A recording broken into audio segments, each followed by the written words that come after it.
Assalamualaikum warahmatullahi wabarakatuh. Perkenalkan, nama saya Karunia Utami, NIM E 2019-2088 dari Prodi Ekonomi Syariah 2. Di sini saya akan menjelaskan Selanjutnya saya akan menjelaskan jenis-jenis uang menurut bahan pembuatannya. Yang pertama itu adalah logam. Uang logam. Hampir seluruh negara di dunia membuat uang logam untuk pecahan kecil. Uang logam akan membantu transaksi jual beli dalam jumlah yang kecil pula. Jenis uang ini terbuat dari emas, perak, atau aluminium. Yang kedua, uang kertas. Sesuai dengan namanya, uang yang satu ini terbuat dari kertas dengan nominal yang lebih besar dari uang logam. Pecahan uang kertas di Indonesia pun ada banyak, mulai dari 1.000 sampai dengan 100.000. Dan jenis-jenis uang berdasarkan peredarannya. Yang pertama, uang kartal. Uang kartal merupakan alat pembayaran yang sah dan wajib digunakan untuk transaksi ekonomi. Yang kedua, uang giral. Jenis uang yang satu ini berbentuk simpanan di bank dalam bentuk giro atau deposito. Uang tersebut hanya berupa nilai yang sewaktu-waktu bisa diambil oleh pemiliknya. Selanjutnya, jenis-jenis uang berdasarkan nilainya. Yang pertama, uang penuh.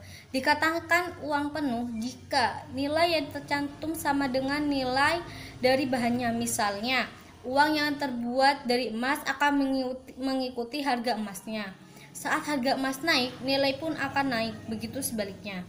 Yang kedua, uang tanda. Nominal uang ini bisa lebih tinggi dari bahan yang dibuatnya. Misalnya, uang tersebut dibuat dengan biaya 1.000, tapi nominal yang tertulis bisa saja berjumlah 5.000. Yang ketiga, uang tukar. Nilai uang bisa dinilai dari barang yang akan didapatkannya. Misalnya, uang 5.000 bisa ditukar dengan sebungkus nasi dan sepotong tempe. Selanjutnya, fungsi asli uang. Yang pertama, alat tukar yang sah. Uang menggantikan sistem barter atau menukar barang dengan barang di masa lalu. Sekarang, orang butuh uang untuk mendapatkan barang dan jasa dengan nilai yang bisa ditukar dengan tepat. Yang kedua, alat satuan hitung. Bukan hanya nilai tukar, uang juga bisa jadi ukuran besarnya kekayaan dan nilai pinjamannya. Uang juga bisa jadi ukuran yang pasti untuk jasa yang diberikan oleh orang lain. Yang ketiga, penyimpanan nilai atau valuta. Seseorang bisa mengalihkan daya beli dari masa sekarang ke masa yang akan datang. Orang bisa menyimpan uang yang didapat dari hasil transaksi pertukaran dan digunakan lagi untuk transaksi di kemudian hari. Selanjutnya, fungsi turunan uang. Yang pertama, pembayaran yang sah. Uang bisa dipakai untuk transaksi pembayaran yang sah dalam kualitas besar dan kecil. Namun, satu nilai mata uang hanya berlaku di wilayah yang menggunakannya. Yang kedua, alat pembayaran utang. Nilai utang bisa diukur dengan uang dan pembayarannya pun bisa menggunakan utang. Biarpun utang tersebut bukan dalam bentuk uang, beberapa orang bisa membayarnya dengan uang. Yang ketiga, alat ukur kekayaan. Uang bisa disisihkan untuk disimpan dalam berbagai bentuk.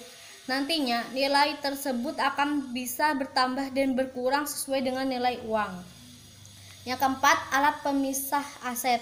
Kamu bisa saja menjual aset untuk dipindahkan ke tempat lainnya. Misalnya, kamu menjual rumah di satu tempat dan membeli rumah lain di tempat lain. Yang kelima, tolak ukur perekonomian. Kondisi perekonomian suatu daerah atau negara bisa diukur dari nilai tukar mata uangnya. Semakin tinggi nilainya, semakin baik juga kondisi perekonomian daerah atau negara. Selanjutnya, fungsi uang menurut ekonomi. 1. Sebagai alat tukar.